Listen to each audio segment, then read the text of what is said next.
Hello मेरे प्यारे बच्चों, क्या हाल चाल। बढ़िया साहब। प्यारे बच्चों, आज के इस वीडियो में हम बायोलॉजी में चैप्टर 1 से लेकर के 7 तक के 2 मार्क वाले क्वेश्चन को देखने वाले हैं। आज के इस वीडियो में बच्चों हम पहले चैप्टर से 7वें चैप्टर के बीच जितने भी आपके मोस्ट इंपोर्टेंट 2 नंबर वाले क्वेश्चन बन सकते हैं उनको देखने वाले हैं। अधिकांश क्वेश्चन बच्चों इसमें एनसीईआरटी बेस्ड क्वेश्चन है जो आपके बोर्ड एग्जाम में थोड़ा अलग तरीके से पूछे जाते हैं। तो चलिए देख लेते हैं कि कौन कौन से वो आपके क्वेश्चन हैं जो आपको बच्चों हर हाल में तैयार करना होगा। चलिए शुरू करते हैं। पहला क्वेश्चन आपके सामने स्क्रीन पर दिख रहा होगा रसगुल्लों, ध्यान से देखिए।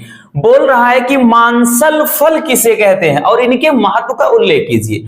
बात करें बच्चों, ये प्रीवियस ईयर में पूछा गया है, 3 से 4 साल आया है, लेकिन बीच में हम बात करें तो 2022 और 23 मिस किया गया है, ठीक है ना। इसलिए हो सकता है कि भाई टपक जाए, क्योंकि कोई नहीं जानता कहां से देगा। ठीक, हाँ इतना जरूर होगा कि भाई बुक का ही रहेगा। तो चलिए समझ लेते हैं बच्चों। वैसे बाकी क्वेश्चन तो सब करवा भी चुके हैं। तो मांसल फल क्या है? मांसल फल, देखिए नाम से ही पता चल रहा है कि मांसल फल। अब मांसल का मतलब जिसको इसी को पूछेगा बच्चों, इसो मांसल फल को कई तरीके से पूछ सकता है। मांसल फल को एक क्वेश्चन पूछेगा कि भाई सरस फल क्या है, या फिर कहेगा कि गूदेदार फल क्या है। तो या फिर बच्चों एक तो ये जो मांसल कह रहा है ये तो हमने बता ही दिया। तो मतलब इस क्वेश्चन को 3 और तरीके से पूछा जा, मतलब 3 टाइप से पूछ सकता है, ठीक है। कि सरस फल किसे कहते हैं, गूदेदार फल क्या है, या फिर मांसल फल क्या है। तो भाई सब एक ही है ना। सब क्या है बच्चों, एक ही है। अब देखिए मांसल फल होता क्या है। तो ऐसे फल जिनमें जो फल भित्ति होती है गूदेदार होती है। मतलब जैसे कोई फल है बच्चों, ठीक है ना। जैसे कोई अगर मान लेते हैं कि कोई भी फल है और उसके स्ट्रक्चर ऐसा हो कि जो बीज होते हैं कि भाई वो बीज मान लेते चाहे यहां पर बीच में धंसे हुए हैं और बाकी इसके चारों तरफ क्या है, पूरा का पूरा सरस यानी गूदा ही समझिएगा, ठीक, भरा हुआ हो, पूरा का पूरा अंदर गूदा भरा हो। या फिर मान लेते हैं कि कोई ऐसा फल जिसमें क्या हो बच्चों, बीज, मतलब जरूरी नहीं एक ही हो, कई बीज हो, लेकिन बीज क्या है, गूदे में ही धंसे हुए हो, तो उस फल को बोलते हैं मांसल फल या फिर गूदेदार। नाम ही है गूदेदार, यानी जिसमें गूदा ज्यादा हो, ठीक। जो मतलब ये चीज होता है बच्चों, खाने वाला भाग वो सरस होता है, रसों से भरा, निचोड़ दो तो रस निकले, ठीक। अब जैसा ही नहीं कि बस प्यार से निचोड़ दो रस निकले, लेकिन मतलब पूरा सरस होता है। जैसे अंगूर हो गया, खीरा हो गया, ठीक। सेब को भी मांसल फल माना गया हालांकि, ठीक है। तो ये जैसे अंगूर हो गया, खीरा हो गया, ये देखिए पूरा का पूरा क्या होता है, मांसल। उसमें क्या है, बीज अंदर धसे होते हैं, पूरा का पूरा मांस, यूं समझिए कि मांस होता है, जैसे ना पूरा का पूरा वही चीज होता है, ठीक है। तो समझ में आया बच्चों। लिखेंगे कैसे कि जिन फलों में जो फल भित्ति सरस तथा गूदेदार होती है, ठीक, सरस व गूदेदार होती है, ठीक, उसे क्या बोलते हैं बच्चों, मांसल फल कहते हैं, यानी वे मांसल फल कहलाते हैं। और इनकी जो फल भित्ति होती है उसमें बाह्य फल भित्ति, मध्य फल भित्ति और अंतः फल भित्ति, यानी 3 पार्ट में। जैसे ये हो गया तो भाई एक बाह्य फल भित्ति हो गया, एक समझो दूसरा लेयर बनता है मध्य वाला, और एक अंतः यानी तीसरा अंतः फल भित्ति। तो ये 3 पार्ट में डिवाइड होता है, ठीक। और ये फल अस्फोटक होते हैं, ठीक है ना, जिसके कारण से होता क्या है कि इनके जो बीज होते हैं वो गूदा सड़ने के बाद ही स्वतंत्र होते हैं। जैसे आम को भी मांसल फल माना गया बच्चों, आम को ही, ठीक है ना। आम, भाई आम आपको पता है, देखा है कि नहीं आम? किसने देखा है भाई, हाथ उठाओ जल्दी। किसने देखा है? तो आम भाई ऐसे ही तो बनता है बच्चों। हमने भी प्राइमरी में बहुत बढ़िया भाई कला बनाया है ना, इस तरह से। तो इस तरह से क्या होता है, अब कच्चा आम बन गया, कोई दिक्कत ना। अब देखिए बच्चों इसमें क्या होता है, बीच में स्ट्रक्चर ये, यानी इसमें जो होता है भाई बीज यहां पर है, और पूरा का पूरा ये जो पार्ट है बच्चों, ये वाला तो ये तो गूदा ही है पूरा, इसको गूदा ही बोलते हैं। तो जब ये पूरा देखिए आम में जब बाहर का पूरा सड़ जाएगा, गूदा सड़ जाता है, तभी जाकर के अंदर का ये चीज यानी जो बीज होता है, बाद में ये देखिए बच्चों गूदा सड़ने के बाद ही इनके बीज क्या है, स्वतंत्र होते हैं। यानी गुठली तभी बाहर निकलेगी जब पूरा का पूरा ऊपर से ये खराब हो जाता है, या फिर ऊपर वाला पूरा हिस्सा हट जाएगा गूदा, तभी जाकर के इसमें से क्या होगा बच्चों, ये जो होगा यानी बीज बाहर निकलेगा।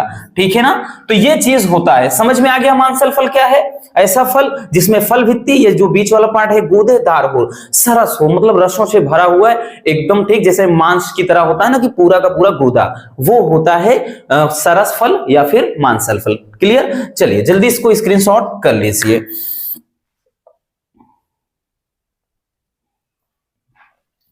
चलिए बच्चों, अब अगला क्वेश्चन देखते हैं। नेक्स्ट क्वेश्चन क्या हो गया भाई? नेक्स्ट क्वेश्चन हमारा है कि सेब को आभासी फल क्यों कहा जाता है और पुष्प का कौन सा भाग फल की रचना करता है, ये क्वेश्चन। और हम अगर बताएं बच्चों तो ये जो क्वेश्चन है हर साल पूछा जाता है।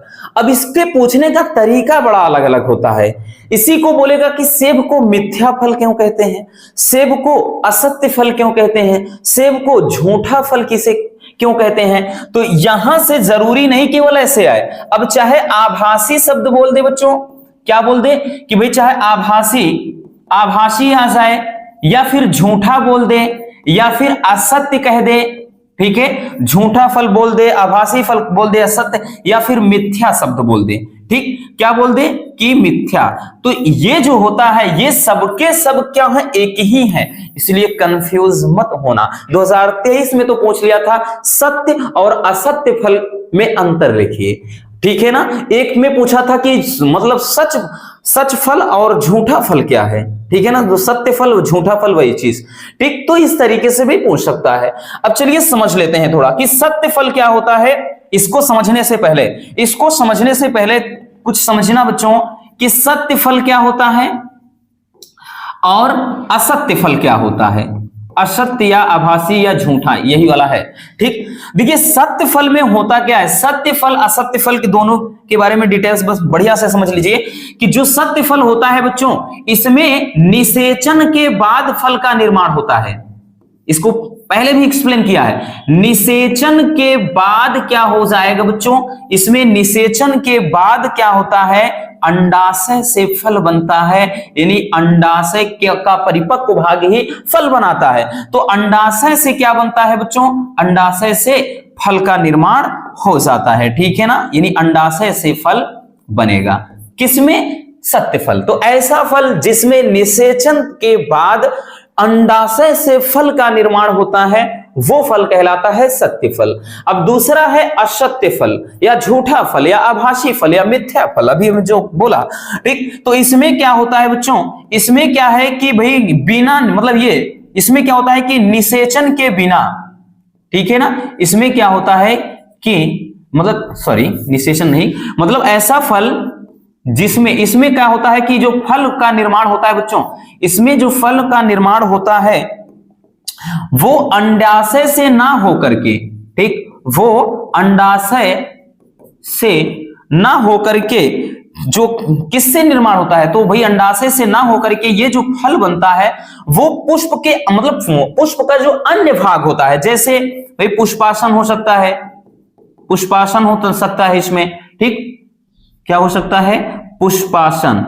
तो भाई पुष्पासन हो सकता है इसमें। पुष्पासन के अलावा इसमें जैसे हम बात करें बच्चों तो जैसे दलपुंज भी मिल जाएगा, उसी में दलपुंज हो जाएगा।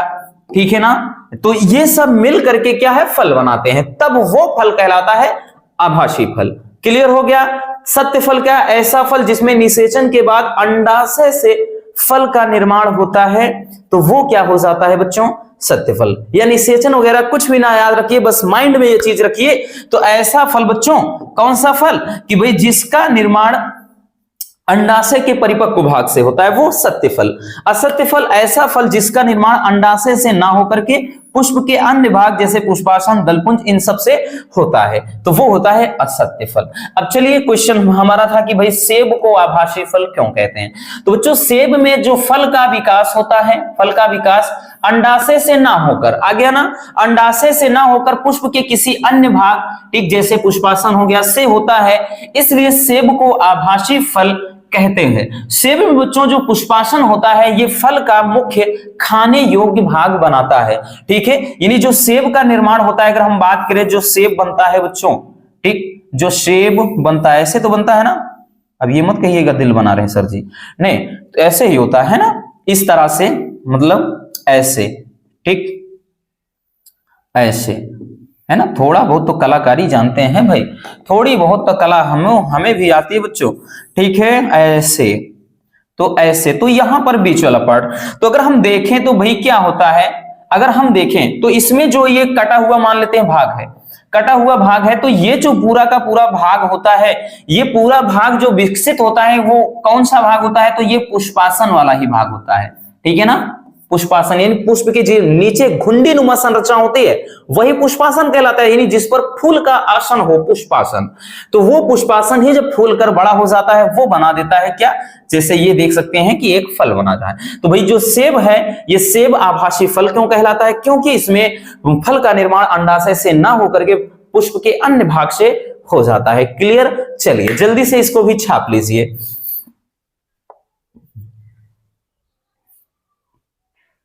हो गया बच्चों, चलिए अब चलते हैं नेक्स्ट क्वेश्चन की तरफ। हमारा अगला क्वेश्चन है, देखिए अगला क्वेश्चन क्या कह रहा है, अगला क्वेश्चन बोल रहा है बच्चों कि नर मानव में वृषण उदर गुहा के बाहर क्यों होता है। ये एनसीईआरटी बेस्ड क्वेश्चन है, एनसीईआरटी वाला, कि नर मानव में यानी ह्यूमन में अगर हम बात करें तो नर में कह रहा है वृषण जो है वो उदर गुहा के बाहर क्यों होता है, यानी शरीर के बाहर क्यों स्थित होता है, ये हमारा क्वेश्चन है।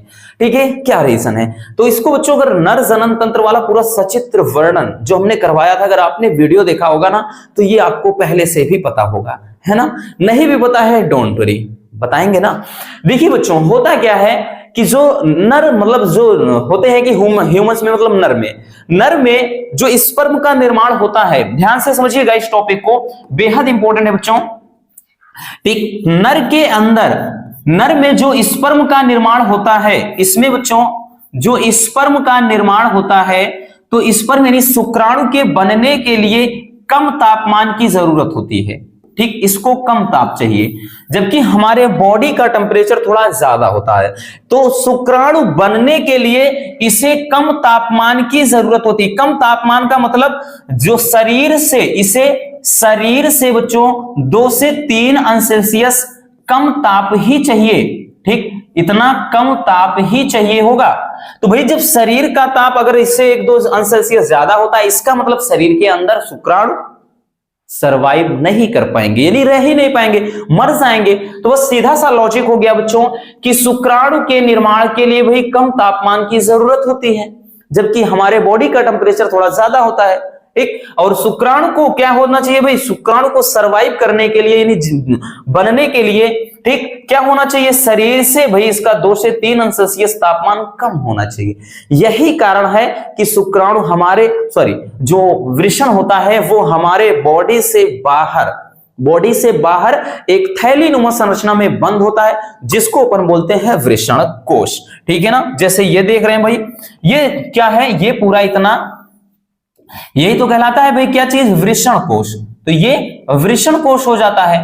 अब वृषण कोश भाई ये शरीर के बाहर होता है, ठीक है ना, ये शरीर के क्या होता है, बाहर। हालांकि जब भ्रूणावस्था होता है, जब तक शिशु का जन्म नहीं होता है, तो ये शरीर के अंदर यानी 6 माह तक लगभग ये शरीर के अंदर ही होता है, पेट के अंदर ही होता है। लेकिन जब उसका जन्म होने वाला होता है तो जन्म के समय ये शरीर के बाहर आकर के विकसित होता है। ठीक है ना, यानी इसकी जो वैस होती है, नसें, वो अंदर से ही कनेक्टेड होती हैं। यही कारण है क्रिकेट में देखो किसी को बहुत जोर का झटका लग जाए या बॉल आकर के क्या है यहां पर लग जाती है वृषण में, टेस्टिस में लग जाती है, तो देखो ये पसीने फेंक देता है भाई वो इंसान, एक तुरंत लेट जाता है, पेट पकड़कर दर्द पेट में ही अचानक उठता है। क्यों, रीजन है कि भाई ये क्या है, जन्म के पहले ये शरीर में होता है, यानी पेट के अंदर ही होता है, शरीर के अंदर, बॉडी के अंदर होता है। ठीक, लेकिन जन्म के समय, जन्म जब होने वाला होता है तो ये विकसित हो जाता है शरीर के बाहर, यानी उदर गुहा के बाहर हो जाता है। क्यों, ताकि बाहर के टेम्परेचर को क्या करे बच्चों, वो मतलब आवश्यकता अनुसार एब्जॉर्ब कर सके या उसको बाहर निकाल सके। यही कारण है कि ठंड के समय में ये वृषण जो होता है सिकुड़ कर छोटा होता है। रीजन क्या है, क्योंकि हमारे बॉडी का टेम्परेचर थोड़ा मस्त होता है, ठंड के समय शरीर गर्म होती है, लेकिन बाहर ठंडी बहुत ज्यादा होती है। यही कारण है कि शरीर से गर्मी लेने के लिए ये ऊपर की तरफ इसकी मांसपेशियां यानी ये सिकुड़कर ऊपर की तरफ खींचती हैं। ठीक है, लेकिन गर्मी के समय में होता है क्या, एक बॉडी से आग निकलती है, यानी शरीर का तापमान बहुत ज्यादा होता है, बाहर भी उतना। तो भाई क्या है, उस समय ये मांसपेशियां गर्मी के समय में ढीली पड़ जाती हैं और ये शरीर से नीचे, यानी शरीर के ये निचले हिस्से में ये क्या है, इसकी मांसपेशियां ढीली होकर के ये नीचे की ओर, ठीक, ये नीचे की ओर आने लगता है। ये प्रोसेस पूरा होता है। तो बस सीधी सी बात है बच्चों, ठीक है ना। लिखेंगे क्या अब हम, वो देखते हैं। लिखेंगे बच्चों कि नर मानव में वृषण शरीर के बाहर वृषण कोश में उपस्थित होता है। ठीक, इसका कारण यह है कि शुक्राणु के निर्माण के लिए शरीर के तापमान से 2 से 3 अंश सेल्सियस कम तापमान की आवश्यकता होती है। ठीक, जबकि भाई शरीर का जो तापमान होता है बच्चों, वो क्या होता है, अधिक होने के कारण शरीर के अंदर शुक्राणुओं का निर्माण संभव नहीं है, क्योंकि इसको हमने बताया ना कि बॉडी से कम टेम्परेचर की जरूरत होती है, इसीलिए ये शरीर के बाहर होता है। शरीर के अंदर होता है तो भाई इतने टेम्परेचर पर स्पर्म सरवाइव कर ही ना पाते, शुक्राणु मर जाते, ठीक है ना, बन ही ना पाते। क्लियर हो गया बच्चों? चलिए जल्दी से इसको भी छाप लीजिए। हो गया। चलिए अब चलते हैं नेक्स्ट क्वेश्चन की तरफ। हमारा अगला क्वेश्चन, ये क्वेश्चन भी छाप कर रखना, बहुत ही प्यारा सा क्वेश्चन है, काफी इंपॉर्टेंट है बच्चों, कि अपरा क्या है। 2023 में भी आया था, 22 में भी आया था, 21 में भी आया था। मतलब अगर आप किसी भी ईयर का क्वेश्चन पेपर उठाओगे, ये क्वेश्चन ही इतना यूनिक है, लाजवाब है कि अपरा क्या है। लेकिन 2023 में अपरा नहीं पूछा था, यहां पर प्लेसेंटा पूछा था, क्योंकि इसी को प्लेसेंटा भी क्या कहते हैं, क्या कहते हैं बच्चों, अगर प्लेसेंटा आ गया भाई, प्लेसेंटा, तो प्लेसेंटा में घबराना मत, प्लेसेंटा इसी को बोलते हैं कि अपरा क्या है। इनके 2 कार्य अपने को लिखना है, ठीक है ना। तो देखिए अपरा होता क्या है, तो अपरा को समझने के लिए थोड़ा समझ लेते हैं बच्चों एक फिगर को, क्योंकि बायोलॉजी हमने हमेशा से ये चीज आपको बताया है कि रटना नहीं है रसगुल्लों, ठीक है ना, रटना बिल्कुल नहीं है। रट कर आप कितना तैयार कर सकते हो बच्चों, नहीं तैयार कर सकते हो, है ना। इसलिए हम हमेशा से बोलते हैं भाई रटना नहीं है बिल्कुल। ये क्या है, मान लेते हैं कि कोई भ्रूण है, शिशु है, ठीक है ना। अब इससे क्या है, ये वैश है जो नशे, मतलब ये ठीक नाल है निकली हुई, ठीक, इसका संपर्क है ये चीज बाहर से। तो अब उसके बाद तो भाई इसमें अंदर क्या होता है, एमनियोटिक द्रव वगैरह भरा होता है, ठीक। अब देखिए बच्चों, तो यहां पर अगर हम ध्यान दें तो ये जो भ्रूण है, मान लेते हैं कि पूरी तरह से विकसित नहीं है, परिपक्व नहीं है, तो ये उस समय क्या है, भ्रूण ही कहलाएगा, ठीक है। लेकिन हाँ इतना है कि ये विकसित हो रहा होता है, पल रहा होता है, वो भ्रूण है। तो इस भ्रूण को भाई अंदर क्या है, पोषण कहां से मिलता है, पोषण कहां से मिलता है, इसको खाना पीना ऑक्सीजन वगैरह कहां से मिलता है।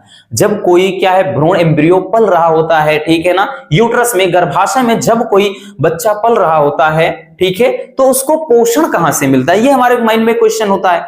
तो बच्चों उनको पोषण देने के लिए जो नाल दिख रही है ना, ठीक है ना, एक प्रकार से हम कह लें कि भाई ये क्या है, एक ऐसी, ठीक, ये एक ऐसा कनेक्शन है जिसका भाई बाहर से संपर्क ये क्या होता है, मां के रक्त से होता है, माता के रक्त से, और उसी से इसको पोषण मिलता है।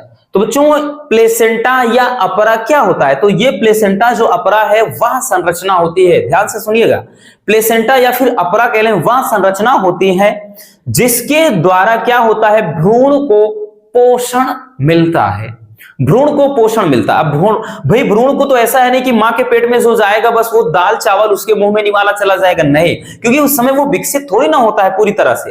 तो उसको भोजन मिलेगा कहां से, वो मां के रक्त से मिलता है। इसी कारण बच्चों देखा होगा प्रेगनेंसी में क्या होता है कि फीमेल में अक्सर हाथ पैर सूज आते हैं, बहुत ज्यादा सूजन हो जाती है, रक्त की कमी हो जाती है उस टाइम। रीजन क्या है, क्यों ऐसा क्यों होता है, क्योंकि भाई उस समय कहीं ना कहीं उनके ब्लड से, यानी मां के रक्त से उनके बच्चे को भी पोषण मिलता है। यही कारण है कि भाई खून की कमी उस दौरान होती है, ठीक है। तो वह संरचना जिसके द्वारा भ्रूण को क्या होता है, मां के रक्त से पोषण मिलता है, उसी को बोलते हैं प्लेसेंटा या फिर अपरा। क्लियर हो गया, अब तो समझ में आ गया हो बच्चों। चलिए लिखेंगे कि वह संरचना जिसके द्वारा गर्भ में पल रहे विकासशील भ्रूण को माता के गर्भाशयी रुधिर से क्या होता है, अपना पोषण प्राप्त होता है, उसे अपरा कहते हैं। सिंपल सी बात बच्चों, रटना नहीं, बस समझ जाइए, ठीक। अब अपरा के भाई यहां पर देखिए हम कार्य लिख देते हैं।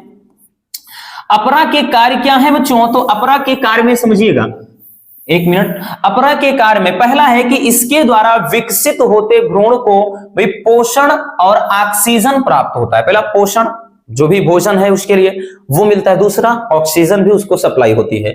दूसरी चीज बच्चों, अपरा द्वारा उत्सर्जी पदार्थ, यानी जो इस भ्रूण में उत्सर्जी पदार्थ होते हैं, लाइक दैट CO2 हो गया और भी उत्सर्जी पदार्थ, तो वो क्या है, जैसे भाई अगर इसमें यूरिन मतलब जैसे यूरिया वगैरह होता है ना, वो चीज, तो वो उत्सर्जी पदार्थ कैसे भाई, वो दूसरा क्या होता है कि उत्सर्जी पदार्थ भ्रूण के रुधिर से क्या होता है, विसरण द्वारा मां के रुधिर में चले जाते हैं। ठीक, तो ये अपरा का कार्य है।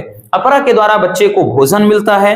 दूसरा, इसको ऑक्सीजन भी मतलब वही भोजन और ऑक्सीजन प्राप्त होता है। तीसरा है कि उत्सर्जी पदार्थ में, इसमें जो उत्सर्जी पदार्थ होता है वो भ्रूण के ब्लड से वो मां के ब्लड में चला जाता है। ठीक है, इसीलिए इस दौरान, प्रेगनेंसी के दौरान महिलाओं को बहुत ज्यादा प्रॉब्लम की समस्या, भाई बहुत ज्यादा प्रॉब्लम होती है। ठीक है ना, ये कारण होता है। चलिए जल्दी से इसको भी छाप लीजिए बच्चों।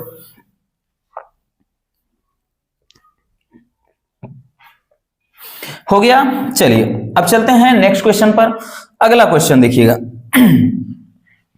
देखिए अगला क्वेश्चन क्या है, पात्रे निषेचन क्या है। यह भी 2023 में आया था। 2022 की बात करें ना तो ये 4 से 5 सेट में आया था। 2023 में ओनली 1 सेट में आया था। ठीक, एक में आया था पात्रे निषेचन क्या है। देखिए पात्रे निषेचन क्या है, या इसी को ऐसे नहीं समझ में आएगा, इसी को बच्चों एक और तरीके से पूछेगा, वो पूछेगा कि परख नली शिशु क्या है, तब तो आप फटाक से समझ जाओगे।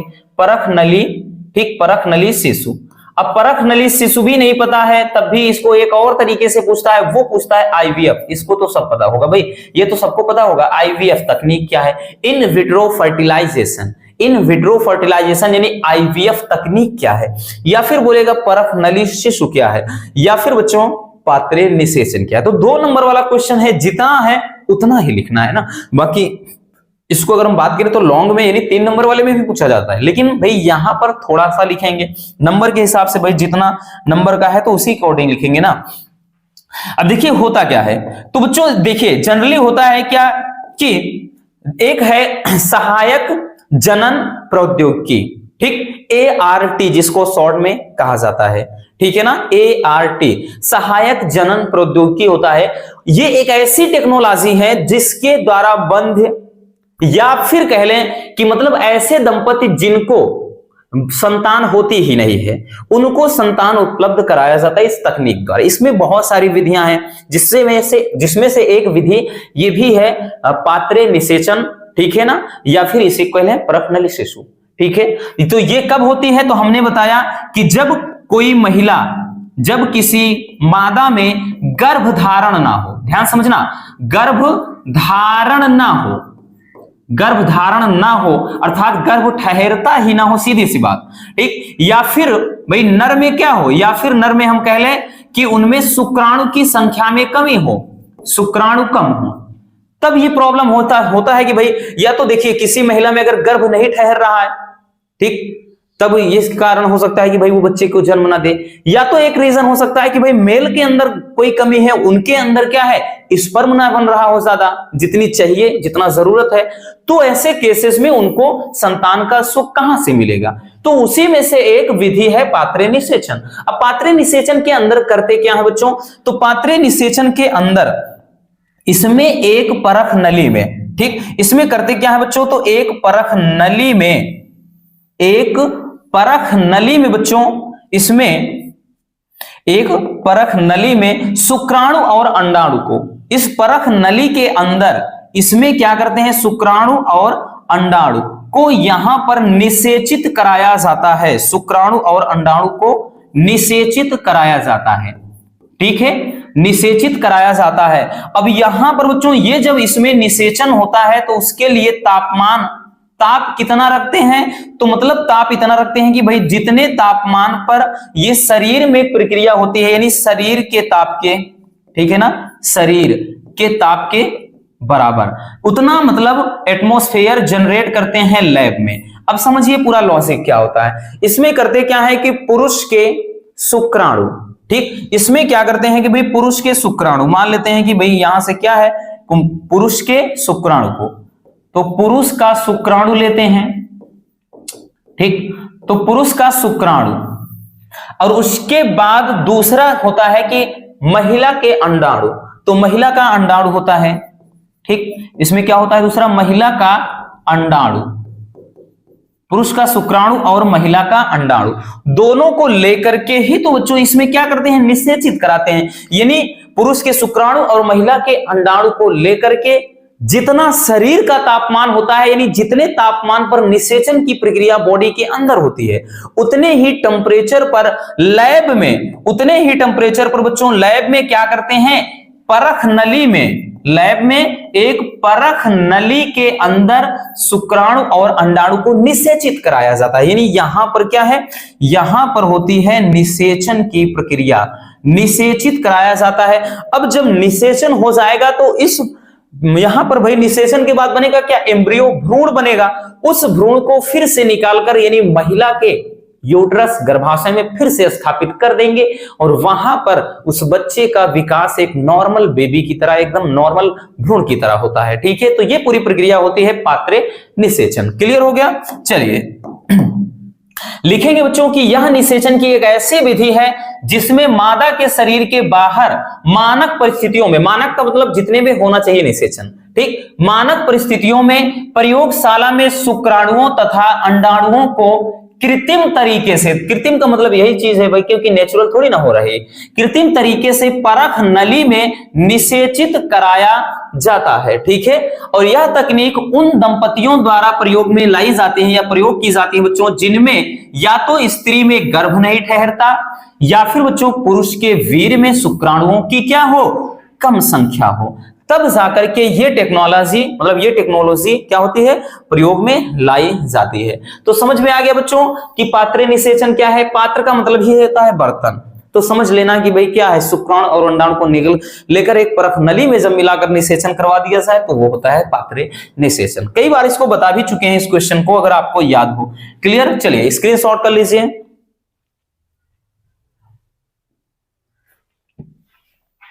हो गया? चलिए अगला क्वेश्चन देखते हैं बच्चों। ये क्वेश्चन भी काफी मजेदार है। बोल रहा है कि रुधिर वर्ग ए बी वाले पुरुष का विवाह रुधिर वर्ग ओ वाली एक स्त्री से हो जाता है, तो उनके बच्चों में कौन से रुधिर वर्ग होने की संभावना है। यानी एक ऐसा आदमी है जिसका ब्लड ग्रुप ए बी है और उसका विवाह एक ऐसी महिला के साथ हो जाता है, एक ऐसी औरत के साथ जिसका ब्लड ग्रुप ओ है, तो कह रहा है कि उनके संतान में, ठीक, उनके संतान में कह रहा है कि किस ब्लड ग्रुप की पॉसिबिलिटी होती है, मतलब संभावना होगी। ठीक है, चलिए तो भाई क्वेश्चन का यहां आंसर तो लिख दिया है, बट कैसे होता है वो पूरा डिटेल्स में समझाते हैं। ध्यान देना बच्चों कि अगर रुधिर वर्ग ए बी वाले पुरुष का विवाह रुधिर वर्ग ओ वाली स्त्री से होता है तो उनके बच्चों में रुधिर वर्ग ए या फिर बी, मतलब या रुधिर वर्ग ए भी होगा या फिर ए या बी दोनों हो सकता है। ठीक है ना, ध्यान से समझिएगा। अब इसका प्रोसेस क्या है, चलिए इसको पूरा ग्राफ से समझते हैं, क्योंकि ऐसे भाई दिमाग में नहीं घुसेगा ना, कैसे जानेंगे। चलिए बता देते हैं, और ये क्वेश्चन बच्चों ठीक आता है। चलिए समझ लेते हैं थोड़ा इसको अच्छे से ग्राफ के माध्यम से, एक ग्राफ के माध्यम से बढ़िया से समझिएगा। ठीक, बढ़िया से समझ लेते हैं। यहां पर भाई क्या कह रहा है कि पिता का, मतलब ये जो पुरुष है इसका गुणसूत्र क्या है, मतलब सॉरी गुणसूत्र कह रहे हैं, इसका ब्लड ग्रुप ए बी है, तो ए और बी। तो भाई ए बी हमने अलग अलग क्यों लिखा, क्योंकि बच्चों जो ए बी का जीनोटाइप होता है, ठीक, वो ए और बी। अगर जैसे ओ है तो ओ का हम ओ ही लिखते हैं, अगर ए अकेले होता तो इसका ए और ओ लिखते हैं, अगर बी अकेले होता बी और ओ लिखते हैं, तो इस बात को ध्यान देना। ठीक है, तो यहां पर ये हो गया। अब इसका जीनोटाइप अगर देखें, फिनोटाइप, तो यहां पर देखिएगा ऐसे ये हो जाएगा। अब बच्चों देखिएगा, जब ये ए और ए लेगा तो यहां पर एओ होगा, ये भी और इससे तो ये भी एओ होगा। ठीक, इसी तरह से बी और ओ तो ये बीओ होगा, ए और ये वाला तो क्या हो जाएगा, यहां पर बीओ होगा। अब अगर हम देखें, ध्यान से देखिए बच्चों, तो हमारे पास जो ब्लड ग्रुप आ रहा है एओ, ठीक, अब उसके बाद दूसरा भी एओ है और तीसरा ए बीओ है। कौन सा है बच्चों, बीओ है, और उसके बाद जो चौथा है वो भी बीओ है। अब यहां से हम रुधिर वर्ग कैसे जान पाएंगे कि सर हमको कैसे पता चलेगा? पता चलेगा जब ए और ओ होता है बच्चों, तो क्या लिखते हैं? ए, हमने बताया ना, ये ए होता है, ए ओ होता है, दूसरा भी ए, समझ गए?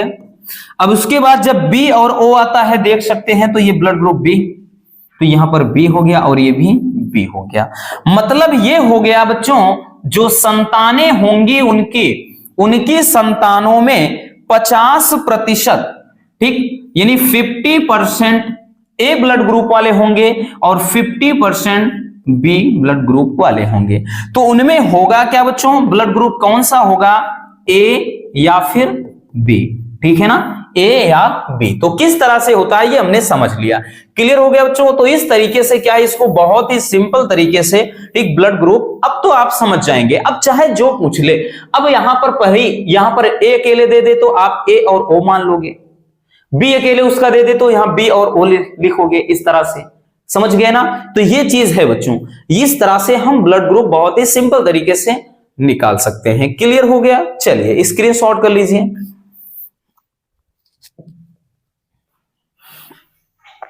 चलिए चलते हैं नेक्स्ट क्वेश्चन की तरफ। हमारा अगला क्वेश्चन, नेक्स्ट क्वेश्चन क्या है बच्चों? बोल रहा है कि अपूर्ण प्रभाविता क्या है, और कह रहा है इसे उदाहरण सहित समझाना है।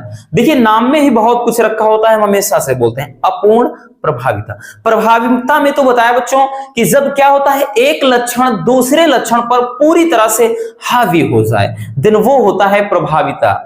लेकिन बच्चों एक लक्षण दूसरे पर पूरी तरह हावी हो ही ना पाए, ठीक है ना, यानी F1 पीढ़ी में पूरी तरह हावी ना हो पाए, तब इसको बोलते हैं अप्रभाविता, यानी ये अप्रभावी होता है, ठीक, पूरी तरह, मतलब सॉरी, अपूर्ण प्रभाविता, यानी पूरी तरह से नहीं होता है, कि मतलब क्या, अपूर्ण, जिसको आधा अधूरा बोलते हैं, ठीक है।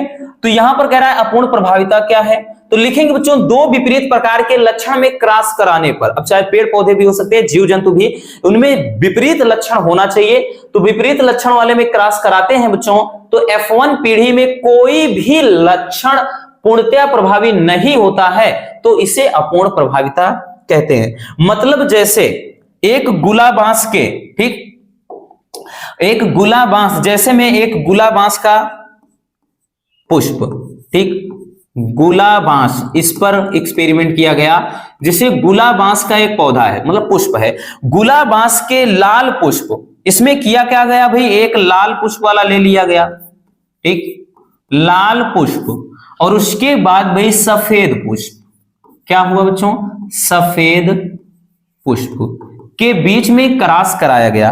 अब हमको पता है कि भाई जब इसको लाल पुष्प, मतलब इसका प्रभावी क्या हो जाएगा, आर, आर कैपिटल में, और इसका दोनों स्मॉल आर, ये अप्रभावी दर्शाता है, और इसके बीच भाई कराया गया क्रॉस।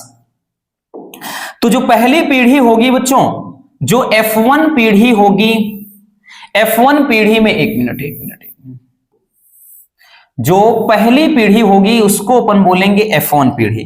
तो यहां पर भाई क्या होना चाहिए, लाल पुष्प वाले को होना चाहिए, लाल पुष्प वाला, यानी यहां पर सभी संकर लाल होने चाहिए, तब हो जाता कौन सा, प्रभाविता का नियम मेंडल का पढ़ा है आपने।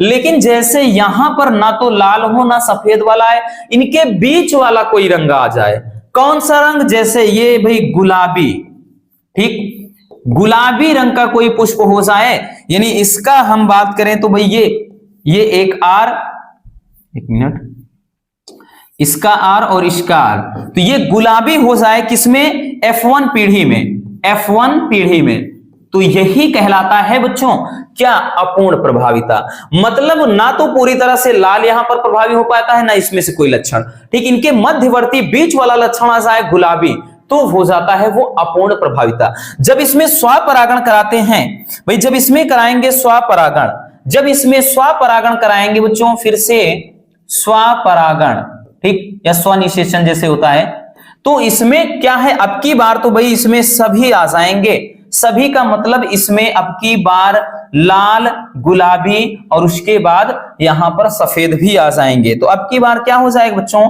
तो लाल हो जाएगा, गुलाबी भी हो जाएगा, और सफेद भी हो जाएगा, लाल, गुलाबी, सफेद। अब क्यों हो जाएगा वो भी तो जानना बेहद जरूरी है। अब इनमें जो रेशियो आएगा 1:2 2:1 का अनुपात, मतलब ये लाल वाला 1 अनुपात में रहेगा, गुलाबी वाला 2 अनुपात में, सफेद वाला ये। अब क्यों होता है बच्चों, जैसे इसको समझा इसके पहले ब्लड ग्रुप वाला, तो वैसे इसको भी थोड़ा समझा देते हैं ये चीज, ठीक है। ये चीज हम साइड में आपको बता दे रहे हैं, ठीक। अब देखिए हमने क्या कहा भाई, इसमें स्वपरागण कराया गया, मतलब यहां पे एक आर, यहां पर आर लिख लिया, और यहां पे एक आर, ये आर, ठीक। अगर देखें बच्चों तो ये जब आर आर होगा तो ये दोनों कैपिटल आर मिलेंगे, ये कैपिटल आर और स्मॉल आर, तो ये कैपिटल आर स्मॉल आर हो गया। अब इसी तरह इसका तो ये कैपिटल आर स्मॉल आर, और इसका दोनों स्मॉल आर। अब देखिए बच्चों, अगर यहां पर दोनों कैपिटल आर है, इसका मतलब क्या है भाई, इसका मतलब क्या है, अगर दोनों कैपिटल आर है तो इसका मतलब फूल कौन सा है, तो फूल कौन सा है बच्चों, लाल है। क्लियर, लाल हो गया।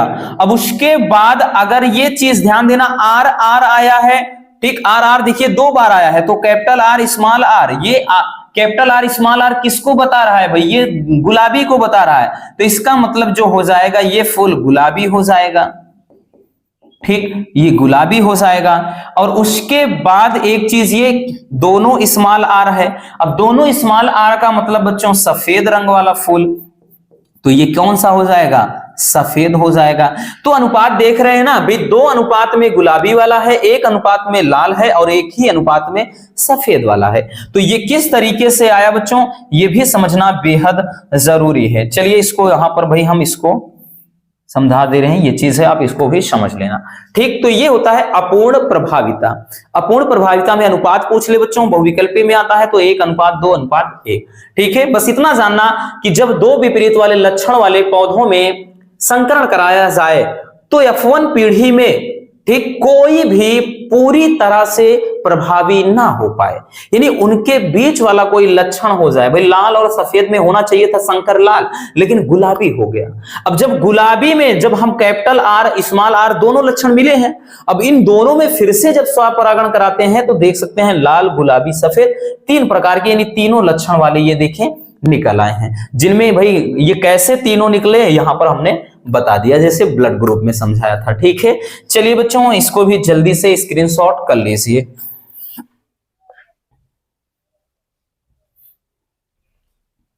हो गया। चलिए अब चलते हैं नेक्स्ट क्वेश्चन की तरफ। हमारा अगला क्वेश्चन क्या है, हमारा अगला क्वेश्चन है भैया, कह रहा है कि वर्णांध व्यक्ति को रेलवे ड्राइवर क्यों नहीं बनाया जाता है, ठीक है। अब यहां से पूछेगा क्वेश्चन, जरूरी नहीं सेम इसी तरह क्वेश्चन ये भी पूछ सकता है कि वर्णांधता क्या है, ठीक, ठीक है, ऐसे भी पूछ सकता है।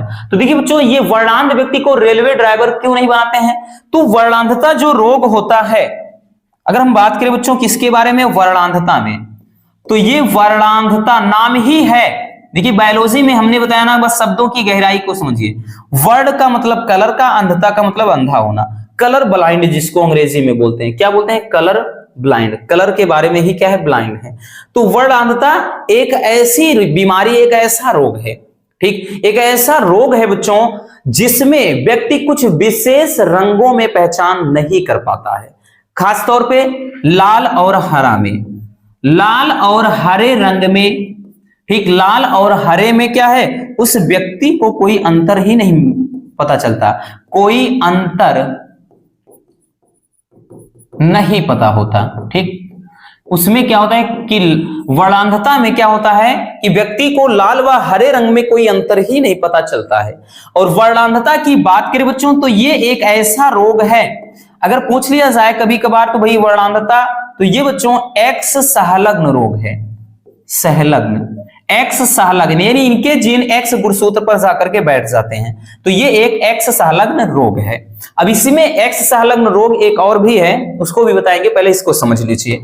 तो वर्णांधता में अब समझ में आ गया बच्चों। अब तो ये क्लियर भी हो गया भाई कि ड्राइवर क्यों नहीं बनाते हैं, अब तो समझ गए होंगे वैसे क्यों, क्योंकि अगर कोई व्यक्ति लाल और हरे रंग में पता मतलब अंतर ही नहीं बता पाएगा, तो पता चले उसको लाल हंडी मतलब लाल झंडी दिखाना है, हरी दिखा देगा, हरी दिखाना है, लाल ही दिखा देगा, हो जाएगा। फिर वही होगा कि भाई न तूने सिग्नल देखा और न मैंने सिग्नल देखा, एक्सीडेंट हो गया, रब्बा रब्बा, वही वाला सीन हो जाएगा। तो भाई जाहिर सी बात है, जो इसको अंतर ही नहीं पता चलेगा कि कौन सा लाल है कौन सा हरा है, तो भाई वो क्या करेगा, काहे का जवाब करेगा। वहां पर पता चले सिग्नल पर भी खड़ा है, लाल की बजाय पता चले ग्रीन वाला दे दिया, ग्रीन के बजाय रेड वाला दे दिया, मैटर ही उल्टा हो जाएगा, यहां से दुर्घटना हो जाएगी। ठीक है, समझ में आया। तो लिखेंगे बच्चों, वर्णांधता से पीड़ित व्यक्ति लाल व हरे रंग में अंतर नहीं बता पाता है, बात पाता लिखें, बता पाता है। ठीक, बता पाता है, इसका जीन एक्स गुणसूत्र पर उपस्थित होता है। हमने बताया ना बच्चों, ये एक्स सहलग्न रोग है। ठीक है, तो इसका जीन एक्स गुणसूत्र पर स्थित होता है और मादा इसकी वाहक होती है। सबसे बड़ी चीज बच्चों, अगर हम बात करें तो जो वर्णांधता होती है, ये कलर जो ब्लाइंड बीमारी होती है, इसकी वाहक कौन है, वाहक का मतलब फैलाने वाली। ठीक, ये प्रमुख रूप से किसकी वजह से फैलता है, तो इसकी वाहक क्या होती है, महिला। ठीक है ना, ये इसकी वाहक महिला होती है, यानी स्त्रियों की वजह से ये फैलता है, इसका वाहक। ठीक, पीड़ित कौन होते हैं, तो पीड़ित बेचारे पुरुष हो जाते हैं, है ना। नाम है कैसा रोग। ठीक, वाहक महिलाएं हैं और बीमारी बेचारों को, ठीक है, मर्दों को मिल जाती है। कैसी कैसी बीमारियां भी बड़ी ना ये हरामखोर हैं।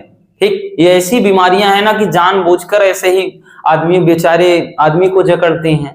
ठीक, महिलाओं को नहीं, अधिकांश जो होते हैं ना उसमें वाहक महिलाएं होती हैं। भाई डेंगू हो गया, उसमें भी वाहक क्या होता है, मादा मच्छर होता है। मलेरिया हो गया, मादा मच्छर होता है। ठीक, फाइलियरिसिस हो गया, हाथी पांव, मादा मच्छर होता है। तो ये देखिएगा, अब ये भी क्या है, इसमें भी वाहक महिला आ गई। तो देख रहे हैं, इसमें वाहक क्या है, महिला है। ठीक है, होता किसको है, पुरुषों को होता है। बीमारियां भी पहचान कराती हैं। ठीक है, ये चीज होता है। आगे लिखेंगे बच्चों कि ऐसे व्यक्ति को भाई रेलवे में ड्राइवर नहीं बनाया जा सकता, अन्यथा उचित रेलवे सिग्नल ना पहचान पाने के कारण क्या है भाई, रेल दुर्घटना की संभावना हो जाती है। जाहिर सी बात है बच्चों, क्या हो जाएगा, दुर्घटना की संभावना बन जाती है। ठीक है, ये बता पता है लिखा है। ठीक, चलिए समझ में आ गया। और हाँ, जिसके बारे में एक और बात कर रहे थे भाई, याद आया, एक और बीमारी हमने बताया बच्चों, इसमें एक और बीमारी होती है भाई, एक और होता है जिसको बोलते हैं, ठीक, जिसको बोला जाता है एक, जैसे क्या कहते हैं उसको, हीमोफीलिया। हीमोफीलिया भी एक सेम इसी तरह की बीमारी है। ठीक, हीमोफीलिया भी पूछा जाता है। अब यहां से थोड़ा हीमोफीलिया के बारे में भी समझ लीजिए। अब देखिए, हीमोफीलिया को बच्चों इसको ब्लीडर रोग के नाम से भी जाना जाता है, ब्लीडर रोग। अब कभी कभार पूछता है कि हीमोफीलिया को ब्लीडर रोग क्यों कहते हैं, तो हीमोफीलिया एक ऐसी बीमारी है जिसमें व्यक्ति को चोट लग जाने के बाद जल्दी रुधिर का थक्का नहीं बनता। देखिए, बनता है लेकिन जल्दी नहीं, यानी बनने में 24 घंटे तक लग सकते हैं। नॉर्मल भाई उस कंडीशन में अगर किसी को चोट लगती है तो 2 से 4 मिनट, 5-6 मिनट के अंदर क्या होता है, रक्त का थक्का बन जाता है।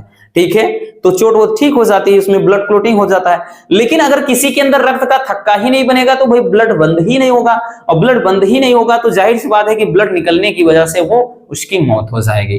ठीक है, तो ये होता है हीमोफीलिया, इसको ब्लीडर रोग कहते हैं। क्योंकि इस रोग में क्या होता है भाई, इस रोग में ठीक चोट लग जाने के बाद रक्त का थक्का ही नहीं बनता, चोट लगने के बाद जल्दी, ठीक, जल्दी रक्त का थक्का नहीं बनता है। ठीक, नहीं बनता है, तो रक्त का थक्का जल्दी नहीं बनता है भाई, जिसके कारण क्या है, अत्यधिक रुधिर यानी ब्लड निकलने की वजह से आदमी की मौत हो जाएगी। और इसमें भी वाहक की बात करें तो भाई इसमें भी वही चीज है, वाहक कौन होती हैं, महिलाएं। ठीक है ना, इसमें भी वाहक कौन है, तो महिला है, इसमें भी वाहक महिला होती है। ठीक, ये तो हीमोफीलिया को ब्लीडर रोग क्यों कहते हैं, समझ में आ गया ना, कि क्योंकि इसमें रक्त चोट लग जाने के बाद जल्दी से रुधिर का थक्का नहीं बनता है, जिसके कारण अधिक रुधिर बहने की वजह से रोगी की मौत हो जाती है। ठीक, ये चीज होता है हीमोफीलिया या फिर ब्लीडर रोग। ठीक है, चलिए जल्दी से स्क्रीनशॉट कर लीजिए।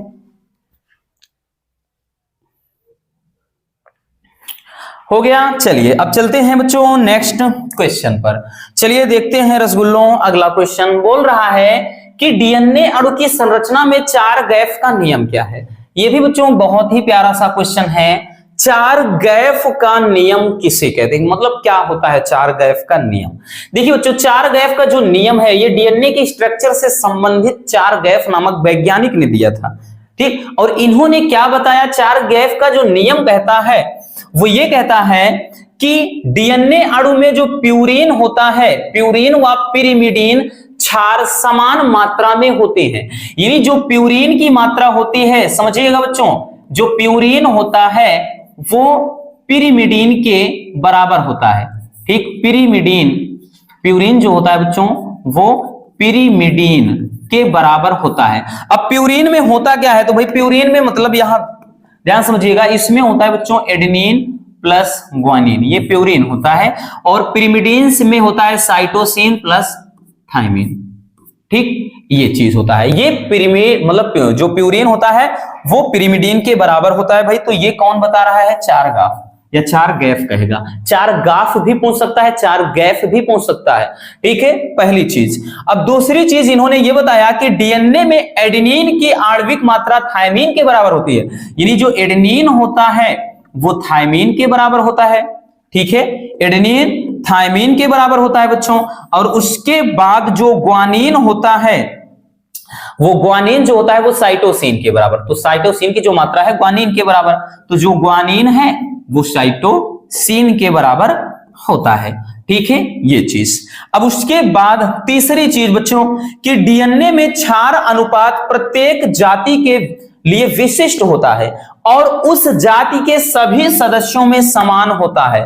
ध्यान समझिएगा, इस पे क्वेश्चन बहुत ज्यादा बनते हैं। मतलब ये समझिए कि इसके अकॉर्डिंग जैसे ये चीज बताया गया और ये चीज बताया गया, जैसे पूछ लेगा कि किसी, ठीक है ना, किसी जैसे पूछ लेगा कि डीएनए में, किसी जीन डीएनए में पूछ लेगा कि 20% थायमीन है तो उसमें ग्वानिन की मात्रा कितनी होगी। तो भाई इस तरीके से ये फिर कह ले इस फार्मूले के उपयोग से हम क्या कर सकते हैं, उसकी मात्रा आराम से निकाल सकते हैं। तो परसेंटेज पर भी पूछा जाता है। ठीक है, बाकी बच्चों ये नियम याद रखना बहुत ही लाजवाब है। चलिए जल्दी से इसको भी छाप लीजिए।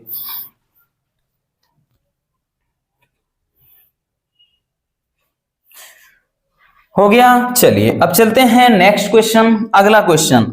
ये क्वेश्चन भी बहुत ही प्यारा सा क्वेश्चन है बच्चों। बोल रहा है कि मानव जीनोम परियोजना पर संक्षिप्त टिप्पणी लिखिए, या मानव जीनोम परियोजना क्या है। तो बच्चों मानव जीनोम परियोजना, नाम ही है जीनोम परियोजना। तो ये व्यक्ति के जीन से रिलेटेड है कि व्यक्ति के अंदर, मतलब हम बात करें किसी भी जीव के अंदर जो जीन में कितने प्रकार के अनुक्रम होते हैं, नाइट्रोजन क्षार कैसे काम करते हैं, क्या होता है भाई, इनका उपयोग कैसे किया जा सकता है, मतलब सारी जानकारियां जो लेने का प्रोसेस होता है, या मतलब ये सारी जो प्रक्रियाएं होती हैं उसे बोलते हैं, मतलब उस परियोजना के जिसके अंतर्गत ये सब चीज होता है उसको बोलते हैं मानव जीनोम परियोजना। और ये बहुत ज्यादा महंगी परियोजना है।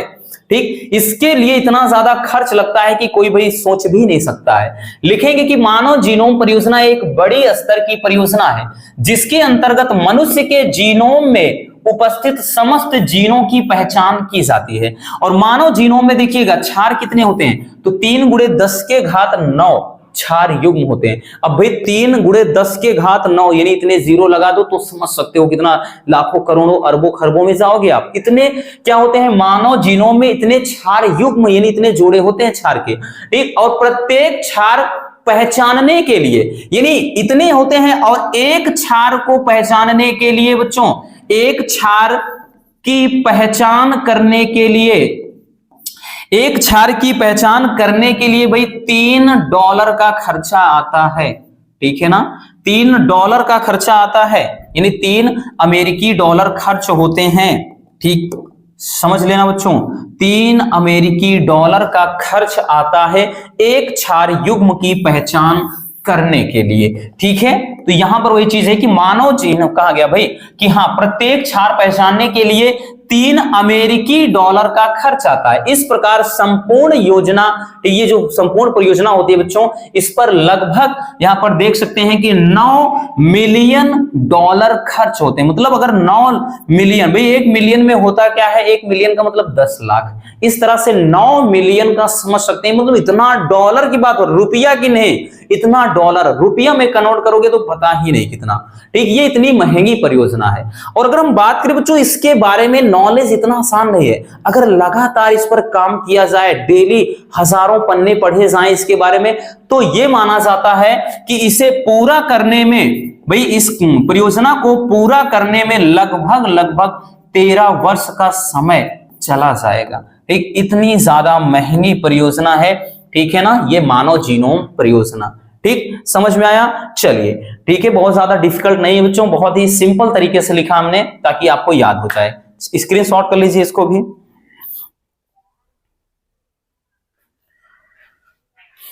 चलिए अब देखते हैं बच्चों नेक्स्ट क्वेश्चन को। हमारा अगला क्वेश्चन क्या है? हमारा अगला क्वेश्चन है बच्चों कि अवशेषी अंग से आप क्या समझते हैं, यानी अवशेषी अंग किसे कहते हैं? ठीक, नाम ही है अवशेषी, जो अवशेष के रूप में हो, और मनुष्य में पाए जाने वाले किसी 2 अवशेषी अंग का नाम लिखना है। तो देखिए बच्चों, अवशेषी अंग क्या होते हैं? ऐसे अंग जिनका बहुत समय पहले से ही कोई उपयोग में नहीं, मतलब प्रयोग नहीं किया जा रहा है। ठीक, ऐसे अंग जिनका लंबे समय से इस्तेमाल नहीं हो रहा है और जो भविष्य में क्या है, विलुप्त हो जाएंगे या हो भी चुके हैं, और तो ऐसे अंग कहलाते हैं अवशेषी। अवशेष मतलब जो केवल अवशेष के रूप में, अवशेष का मतलब जो बचा खुचा, मतलब जैसे किसी चीज का होता ना कि अवशेष यानी हिस्सा, अंश रह जाए, बस उसका नामो निशान, वो होता है अवशेष। ठीक है, तो अवशेष होता है। तो लिखेंगे बच्चों जीवधारियों के पूर्वकालिक क्रियाशील अंग। ठीक, जो जीवधारियों द्वारा उपयोग ना किए जाने के कारण अवशेषी हो गए हैं या भविष्य में समाप्त हो जाएंगे, उन्हें कहते हैं अवशेषी अंग। अब मनुष्य में अवशेषी अंग की बात करें भाई, कौन सा? जैसे मानव में निमेशक पटल, ठीक है ना, निमेशक पटल हो गया। तो भाई जैसे अगर देखें निमेशक पटल किसे कहते हैं बताइएगा, कमेंट करना है, ठीक है ना। अगर आप भाई पढ़े होंगे तो पता होगा, निमेशक पटल। अक्लदाड़, ठीक, अक्लदाड़ हो गया, कशेरु पुच्छ हो गया, ये सबके सब अवशेषी, क्योंकि हमें भाई माना जाता है कि हमारे पूर्वज के ना पूंछ हुआ करती थी, क्योंकि हमारे पूर्वज जब बंदर माने जाते हैं तो बंदरों की पूंछ होती है। तो भाई कहीं ना कहीं मनुष्यों में भी ये समझ बहुत पहले हमेशा मतलब रहा होगा, धीरे धीरे उसका कोई उपयोग नहीं हुआ। तो कहा जाता है ये जो रीढ़ की हड्डी है ना पीछे से, ये जो पीछे से पूरी बैकबोन जाती है पीछे से, वहीं पर जो जाकर के समाप्त हो गई है, वहीं से पूंछ निकली थी। ठीक, यानी जो इस तरह से होता है, ठीक, हमारे शरीर के अंदर ऐसे ये हड्डी माना जाता है कि इस तरह से जाकर के ये क्या है, ऐसे समाप्त हुई है। जो यही क्या है कि जाकर के ये कुछ कोशिकाएं जो हैं, मतलब कशेरुकाएं जो हैं, ये क्या है, अवशेषी अंग, केवल अब अवशेष रह गए हैं बस। ठीक, तो ये सबके सब निमेशक पटल, अक्लदाड़, कशेरु मतलब पुच्छ कशेरुका, ये सबके सब क्या है, अवशेषी अंग है। ठीक है, चलिए स्क्रीनशॉट कर लीजिए। चलिए हो गया। अगला क्वेश्चन है कि बिग बैंग सिद्धांत क्या है, या फिर इसी को कहता है बिग बैंग थ्योरी, या कहेगा बिग बैंग परिकल्पना। अब बिग बैंग जो थ्योरी है ये जीवों की उत्पत्ति से रिलेटेड है, यानी इस पृथ्वी पर जीवों की उत्पत्ति कैसी हुई, जीवों का अस्तित्व कैसा आया इस पृथ्वी पर, मतलब कैसे हुआ, ठीक, कैसे वो प्रचलन में आए। तो इस पर बहुत सारे साइंटिस्ट ने अपने अलग अलग मत दिए हैं। कोई भाई जैसे स्टैनले मिलर ने भी लैब में एक्सपेरिमेंट किया, उनका कहना है कि जीवों की उत्पत्ति सर्वप्रथम क्या है, जल में हुई, वहीं से क्या है अस्तित्व में आया, और कहीं ना कहीं इसको सही मान लिया भी गया। बहुत सारे साइंटिस्ट ने रिसर्च किया और ये बात मतलब एकदम सही सिद्ध हुई।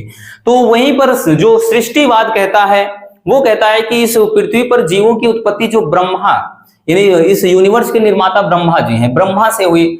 तो वही कोई और कुछ कहता है। तो इस तरह से बहुत सारे सिद्धांत आए, उसी में से एक है बिग बैंग थ्योरी या बिग बैंग सिद्धांत। अब बिग बैंग सिद्धांत क्या कहता है? बिग बैंग सिद्धांत का कहना यह है बच्चों कि बहुत समय, यानी लगभग आज से, ठीक, ये करोड़ों अरबों वर्ष पूर्व की बात कर रहे हैं, आज से नहीं, ठीक है ना, ये अरबों करोड़ों अरबों साल पहले बोला जाता था कि जो दुनिया में सारी चीजें हैं, जो सारी शक्तियां हैं, वो एक पिंड, एक, ठीक है ना, एक पिंड में या एक बिंदु पर केंद्रित थी।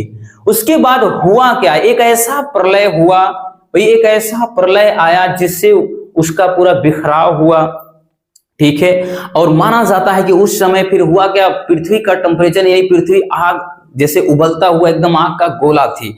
तो ऐसा माना जाता है कि बहुत लंबे समय तक वर्षा हुई, धीरे धीरे जल से ही जीवों का अस्तित्व हुआ। तो ये होता है ऐसे ऐसे, ठीक है ना, जिसमें इसमें है भी पूरा का, इसमें अगर बात करें तो बच्चों पूरा बिग बैंग सिद्धांत का स्टेप बाय स्टेप सब कुछ है, ठीक। लेकिन यहाँ पे 2 नंबर में है, कितना लिखना है वो चलिए समझते हैं। लिखेंगे बच्चों की इस सिद्धांत के अनुसार इलेम नामक आद्य पदार्थ, मतलब इलेम नामक पदार्थ जो होता है, ठीक, वो क्या है कि अति तप्त कॉस्मिक धूल के बादल में पदार्थ तथा प्रति पदार्थ के, यानी उस बादल में पदार्थ प्रति पदार्थ के मिलने से, यानी टकराव से भयंकर विस्फोट हुआ। जैसे हमने बोला ना कि भाई पहले मिले थे, ठीक, उसके बाद ये क्या हो गया, इनका विस्फोट हुआ, ठीक है। विस्फोट होने से क्या है बच्चों, इसके फलस्वरूप ब्रह्मांड का निर्माण हुआ। अब ब्रह्मांड का निर्माण हुआ, यही जो परिकल्पना है, ठीक है, मतलब यह परिकल्पना ब्रह्मांड की उत्पत्ति जाने हेतु दी गई है कि ब्रह्मांड का, यूनिवर्स का पूरा निर्माण कैसे हुआ। फिर उसके बाद धीरे धीरे जीवों की उत्पत्ति के बारे में इसे रिसर्च किया जाने लगा, ठीक है। तो ये होता है बिग बैंग थ्योरी। चलिए इसको भी स्क्रीनशॉट कर लीजिए। चलिए अगला क्वेश्चन देखते हैं भाई। अगला जो क्वेश्चन है वो है बच्चों, प्राकृतिक वर्ण का सिद्धांत क्या है। प्राकृतिक वर्ण का सिद्धांत क्या है, तो प्राकृतिक वर्ण के 2 सिद्धांत हैं भाई, 3 दिखा रहे हैं, 2 है, 2 सिद्धांत हैं, ठीक। प्राकृतिक वर्ण के बच्चों 2 सिद्धांत हैं। अब आपको भी पता है, कई बार बता चुके हैं, कौन से, एक तो लैमार्कवाद जिसे उपार्जित लक्षणों की वंशागति कहा जाता है, दूसरा डार्विनवाद जिसे प्राकृतिक चयनवाद कहा जाता है। तो बच्चों प्राकृतिक वर्ण का सिद्धांत 2 है, एक तो लैमार्क या उपार्जित लक्षणों की वंशागति का सिद्धांत, दूसरा डार्विनवाद या प्राकृतिक चयन का सिद्धांत, ठीक। इसमें होता क्या है, तो भाई लैमार्क ने क्या कहा था, रटना नहीं है भाई, पहले से भी ये आपको पता है बच्चों, और हमेशा से बोलते हैं कि भाई रटेंगे, बिल्कुल नहीं।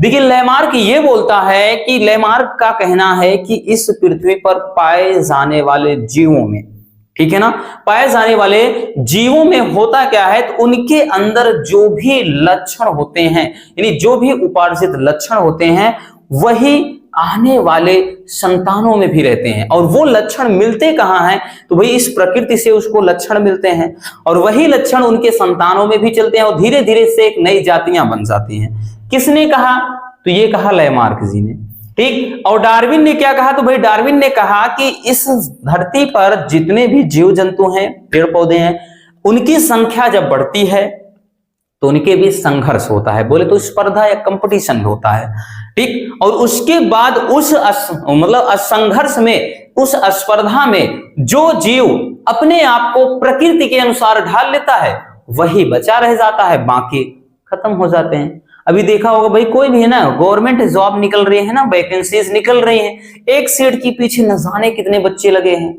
लड़ाई हो रही है, लेकिन उस सीट को कोई एक ही तो ले जाएगा और बाकी सब आउट। वही चीज होता है, ये चीज बताया किसने, प्राकृतिक चयन का सिद्धांत यानी डार्विनवाद ने।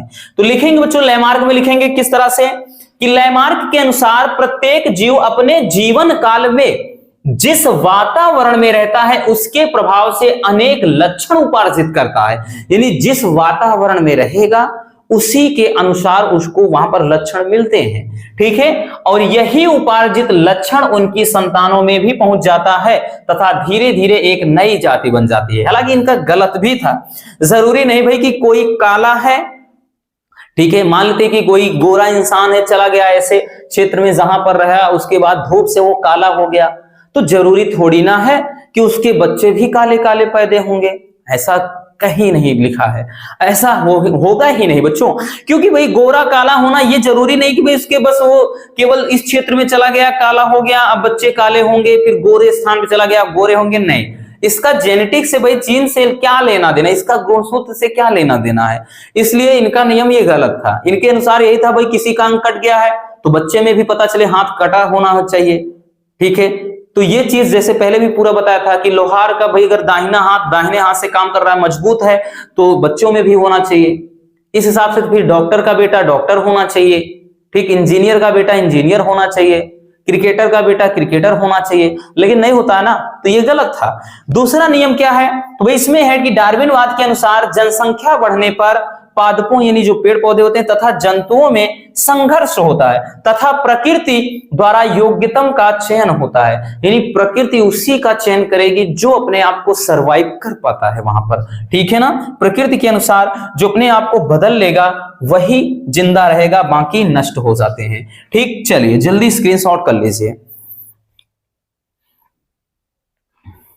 चलिए अब देखिएगा बच्चों अगला क्या है भाई, तो अगला है कि हेरोइन मार्फिन क्या है। 2023 में भी पूछा था लेकिन वहां हेरोइन नहीं पूछा था, केवल मार्फिन पूछ लिया था। मार्फिन क्या है और यह किस पौधे से प्राप्त होता है, तो आपको ये एक फिगर दिख रहा होगा, ठीक। ये एक फिगर दिख रहा होगा भाई, ये एक अगर हम बात करें, ये जो आपको फिगर दिख रहा है, ठीक, ये किस चीज का एक फल है, तो ये है अफीम।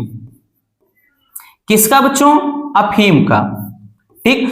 तो ये जो हेरोइन है, हीरोइन नहीं हेरोइन, ठीक है ना। वैसे हेरोइन हीरोइन दोनों नशीली होती हैं, ठीक है। आप मूवी के पीछे पड़ जाओगे तो उनसे भी आपका ध्यान नष्ट होगा, ठीक है। आप क्या हो जाएगा, उल्टी सीधी हरकत करोगे और हेरोइन का नशा लगेगा, तो ये भी कहने का मतलब दोनों नशीली होती हैं, है ना। बात सही है, गलत नहीं है। तो अफीम ये है बच्चों, ये अफीम के ऊपर का जो भाग होता है घुंडी नुमा, ये पूरा लेटेक्स इसमें निकलता है, लेटेक्स होता है।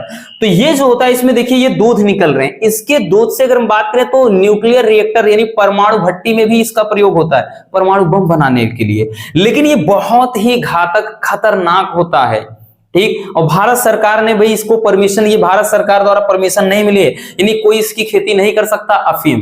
हालांकि मुनाफा बहुत ज्यादा, अगर कोई 2-4 बिस्सा की भी खेती कर लिया ना तो लाखों करोड़ों कमाएगा, इतना ज्यादा सही से फसल ये सही से तैयार हो गया तो, ठीक है ना, इतना ज्यादा उसमें प्रॉफिट होता है। लेकिन ये गैर कानूनी है, ठीक है ना, ये कानूनन जुर्म है, अपराध है, अपराध की श्रेणी में आता है ये, ठीक। ये होता है। तो ये हेरोइन जो होता है बनता क्या, हेरोइन है क्या, तो बच्चों हेरोइन की बात करें तो हेरोइन एक ओपियोइड है। ओपियोइड ये औषधियों का एक समूह होता है, यानी उसका पूरा ग्रुप, ठीक। एक ओपियोइड है। यह अफीम या फिर इसी को पॉपी पौधा कहा जाता है, पापी नहीं बल्कि पॉपी, ठीक। याद रखना, पापी से पॉपी, ठीक। ये जो पॉपी फल है अर्थात संपुट के ये लेटेक्स से, बताया ना कि इसको बोलते क्या है, लेटेक्स। ये लेटेक्स से प्राप्त होता है और यह शल्य चिकित्सा में निश्चेतक के रूप में और दर्द निवारक के रूप में भी इसका प्रयोग किया जाता है। मतलब बेहोशी शल्य चिकित्सा में बेहोश करने के लिए भी और दर्द को दूर करने के लिए भी इसका प्रयोग किया जाता है। यह हमारे पाचन तंत्र में उपस्थित ओपियोइड ग्राहियों से जुड़ करके क्रियाशीलता को कम कर देता है, यानी सुस्त कर देता है। तो ये होता है, ठीक है, हेरोइन। इसको और भी अगर हम बात करें बच्चों तो इसको और नाम से जाना जाता है। हेरोइन को ध्यान देना, इसको स्मैक भी कहते हैं, स्मैक के नाम से जाता, और एक ब्राउन शुगर भी कहते हैं, ब्राउन शुगर। ब्राउन शुगर हालांकि एक मीठा भी होता है, एक मिठाई भी होती है, लेकिन ब्राउन शुगर मतलब ये अलग है, ये जो हेरोइन है वो चीज, ठीक है। तो याद रखना, ये भी पूछ सकता है। तो ये बनता किससे है, तो हमने बताया ना अफीम के लेटेक्स से इसको प्राप्त किया जाता है, ठीक, अफीम के लेटेक्स से। चलिए जल्दी से स्क्रीनशॉट कर लीजिए।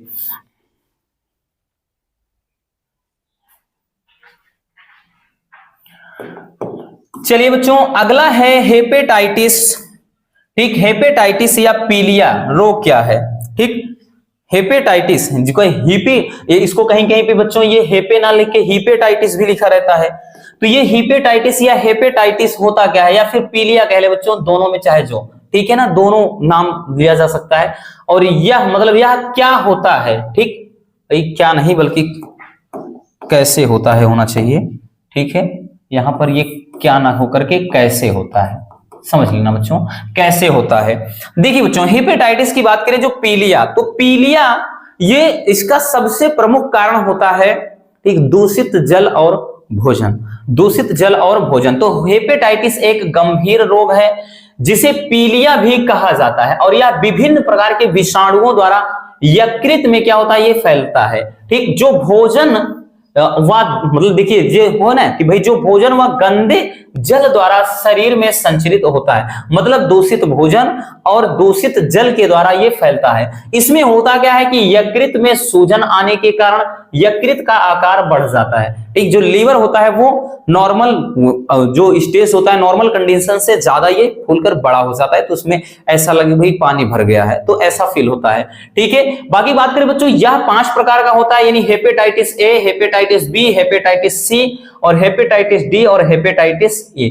इस तरह से 5 हेपेटाइटिस होता है, जिसमें से हेपेटाइटिस जो बी होता है वो सबसे घातक है, तो ये सबसे घातक प्रकार का है। और यह रोग संक्रमित रक्ताधान जो ब्लड डोनेट करते हैं या फिर लैंगिक संपर्क, ठीक है, मेटिंग मैथुन करने से, ठीक, जिसको संभोग कहते हैं, या फिर कह ले बच्चों संक्रमित व्यक्ति के कपड़ों द्वारा, यानी उसकी जो भी निजी वस्तुएं हैं उनके प्रयोग से ये हो सकता है। ठीक है, तो ये होता है बच्चों हेपेटाइटिस।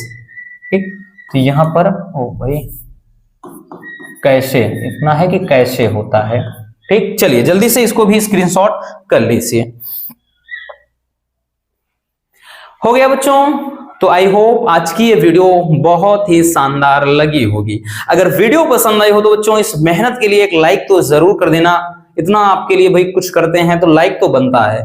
मिलते हैं किसी और ऐसे शानदार टॉपिक के साथ। अगर वीडियो पसंद आई हो तो प्यार से एक लाइक जरूर कर देना बच्चों, फिर से बोल रहे हैं, और नए हैं तो चैनल को सब्सक्राइब जरूर कर लीजिए। Love you, bye bye, take care, और हाँ एक प्यारा सा कमेंट जरूर कर दीजिएगा।